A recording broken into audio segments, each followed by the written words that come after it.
Welcome back to the SoCo Customs YouTube channel. I'm Brian, and today we have a very special Festivus episode of the SoCo Customs YouTube channel videos, whatever for you. But first, a little housekeeping. Those of you returning, make sure that bell is clicked so you're not missing out on any content that we are producing. For those of you brand new, welcome. What's up? I'm Brian, your host. Thumbs up, subscribe, make sure you click the bell so you don't miss out, and leave a comment below on things that drive you absolutely nuts about the truck industry, the auto industry in general, or the 2020 industry. Let's go!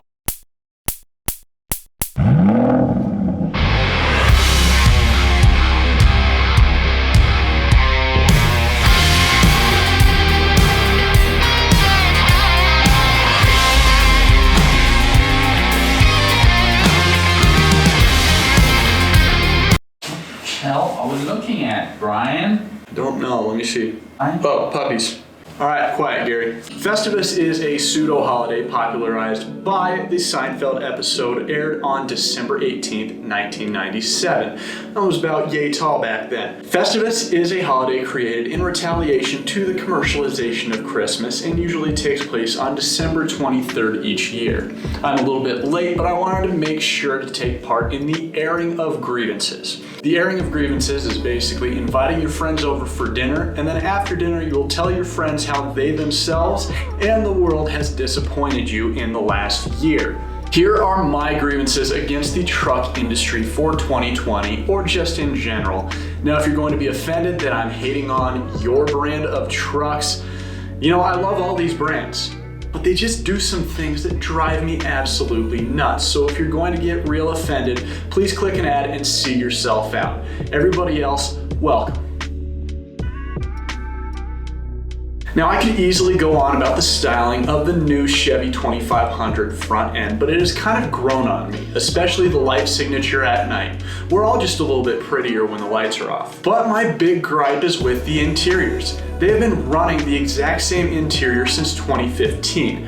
There were rumors that they would put the interior of the brand new 2021 Yukon and 2021 Tahoe into the 2021 trucks, but a pandemic and whatnot, and now they claim that that new interior is going in 2022, and GM is just running out of excuses, quite frankly.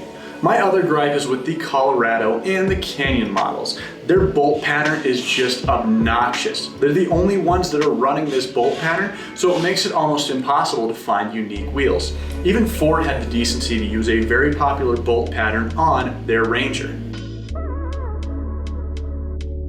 The 5th generation Rams are one of the best looking trucks on the market in my opinion, and the interior definitely does not disappoint. But my gripe is that with the half tons, they got the new cab, while the heavy duties still have the 4th generation cab. They're still making the Ram Classic even as the 5th generation half ton is about 2 years old. But the 5th gen heavy duty interior is such a poor fit on the old cab that they can't even get the small details right, like the A in Ram centered in the gauge cluster. I want to know why these two trucks are considered 3rd generations, but both of these aren't considered 4th generations. It's kind of annoying, and there's more rumors, but there should be a new cab for the heavy duty trucks in the next few years, but again, just rumors.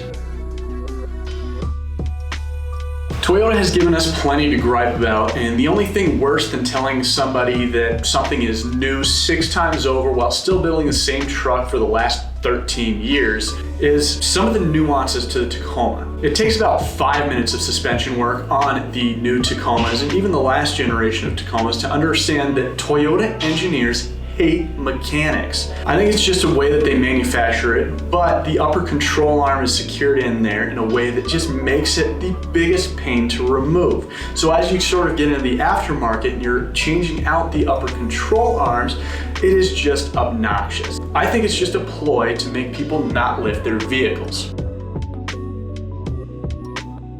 The 2020 Super Duty is incredible. That motor and transmission combination is quick, smooth, and actually super efficient compared to any other diesel truck in the market. But some geeky Ford engineer decided that they could save maybe like 0.1/10,000,000% of fuel consumption by lowering the truck a full inch. A full inch of ride height lost and a full inch of suspension travel for a vehicle that already has atrocious suspension travel from the factory is just why? We should all pool our money and buy that engineer something nice with the 6 cents of fuel that we maybe saved over the last year.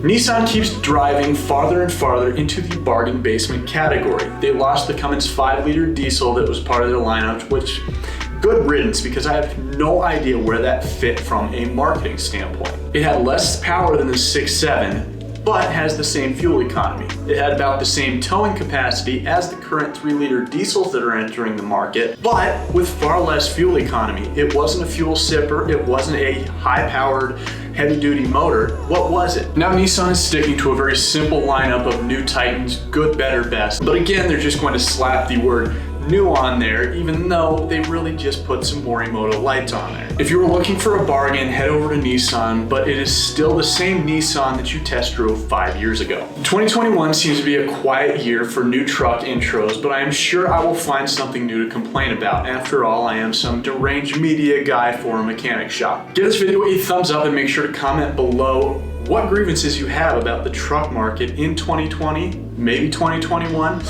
or just what you hate about the truck industry. Thanks guys, cheers.